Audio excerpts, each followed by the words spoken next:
അന്നൊരു കയ്യബദ്ധം. സാർ ബാക്കി പറയണ്ട. എനിക്കിപ്പോ മനസ്സിലായി. എന്തി പറഞ്ഞു തീരട്ടെ. പപ്പ മിണ്ടരുത്. മനസ്സിലായി പപ്പ, മനസ്സിലായി.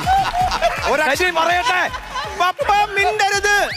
ഞാൻ എന്റെ മമ്മി ഇപ്പൊ ഒന്ന് വിളിക്കട്ടെ. ഒരുപാട് ഞാൻ വേദനിച്ചിട്ടുണ്ട്. ചായ വേലക്കാരെ മാറി നിക്ക്, ഞാൻ വിളിക്കാം. ഞാൻ പറഞ്ഞു തീർന്നില്ല. പപ്പ മിണ്ടരുത്. ഞാൻ മമ്മി ഒന്ന് വിളിക്കട്ടെ. മമ്മിയോ? ഇന്നലെ വരെ നീ അമ്മയെന്ന് വിളിച്ചവനാ. ഞങ്ങളുടെ കുടുംബകാര്യത്തിൽ വേലക്കാരെ പപ്പ മിണ്ടരുത്.